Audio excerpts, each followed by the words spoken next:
Is retired Lieutenant Colonel Daniel Davis, host of Daniel Davis Deep Dive on YouTube.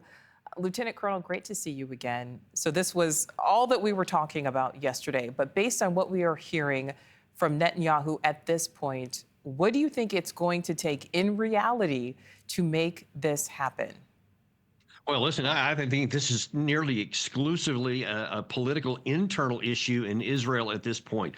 Because when this was first announced, you had two members of his cabinet, and led especially by Ben-Gvir, who was saying, absolutely not. We should not have any kind of negotiated deal at all. We should just keep on with the fighting, et cetera. And then he said he was trying to get his colleague Smotrich to also vote against it. He said, if you pass this, we're going to quit the coalition government, which could cause the government to collapse, et cetera. And if this goes into effect, and if those guys make good on their threats there, it could cause Netanyahu's government to collapse, and then he may end up being driven from power. So I think that he is doing everything he can to try to placate those guys to prevent that from happening. You also had Ben-Gvir, who publicly bragged about the fact that it was him who got the July issue, the time when the United States was pushing hard for a ceasefire in July. He bragged about that he's the one that sabotaged that. So we can only assume that he's doing the same thing now, because he does not want anything to stop the fighting. He only wants Israel to go on and continue fighting, and apparently doesn't really care about the Israeli hostages, because they're the big losers here. Yeah, you kind of have these dueling desires here. Do you think things are on track to happen as laid out in the actual agreement? Well, certainly we'll hope so. And believe me, the Trump administration is a lot more adamant about this than the current administration here, because they have put a lot of pressure on the Israeli side, which you and I have talked many times that the current administration was rarely, if ever, willing to use much of its leverage. But it seems that Trump really is willing to use some leverage with his envoy that he sent to, working together with I think it was Brett McGurk. So it doesn't seem likely that Trump would be okay with Ben-Gvir calling the shots there. So I suspect that this is going to go through, but it's probably going to cause some trouble for Netanyahu, and it's unpredictable what that could look like. We heard from Antony Blinken today. We also heard from the State Department yesterday, giving credit to the incoming president, in addition to the current administration, for making this happen. What do you think, Lieutenant Colonel, was the actual catalyst to make it happen? Because, of course, we're talking about several months of no deal.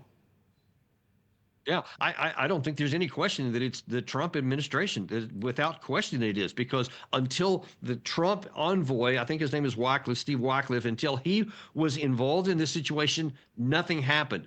Because, we'll just jump back to that July situation where the U.S. was, putting all kinds of political capital on the table to try to get a negotiated settlement. We want an immediate ceasefire and all that kind of stuff to get hostages back.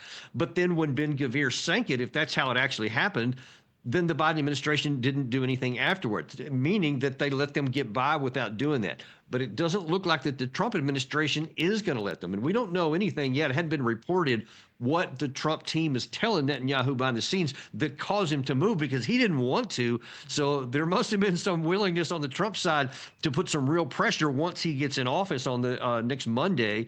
And so I doubt that that's going to go backwards. So we'll have to wait and see. But I'm pretty sure that's what it was. So regardless of who gets the credit here, Lieutenant Colonel, do you think this is a good deal? Because, of course, we know part of it is Israel releasing a lot of actual prisoners. Yeah, I've been, again, you and I have talked about this for months, and I said that the Israelis could have a negotiated settlement and could get those hostages back almost any time they wanted to, because they have all the leverage. And I said, even if they gave 5-1, 10-1 Palestinian prisoners in exchange for those hostages, that's an easy win for the Israeli side, because where are those hostages going, or where are those Palestinian prisoners that they're releasing going? Into the Gaza Strip, where they can't get out, they can't go anywhere. So you're basically taking them from one prison, putting them in another, but in exchange, you get the Israeli hostages back. So that is a huge win for the Israeli people. And I've been a little bit puzzled why they've been unwilling to do that since, because the cost to Israel is pretty low and the reward is pretty high. Last question for you. What do you think happens next? And what do you think this means for the wider regional war? Well, I think that this means that that they can get to at least the recognition that they need to stop the fighting. Anything that stops the fighting and the killing of the Palestinian people.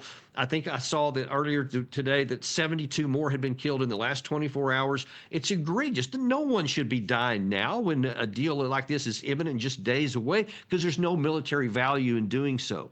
But as we've also been talking about from the beginning, the fact that Israel was trying to solve with military force a political problem, bringing security to their people, they have gone the backwards. And you had Secretary of State Blinken just 2 or 3 days ago, I think it was, admitted that Hamas had replaced most of its losses already. It was back to nearly the same strength it was before, because you can't kill your way out of this problem, exemplifying what I've been saying from the outset. So there is a lot of hard work for Israel and a lot of tough times in the future, but stopping the killing is a great first start. All right, Lieutenant Colonel Daniel Davis, always great to speak with you. Thank you.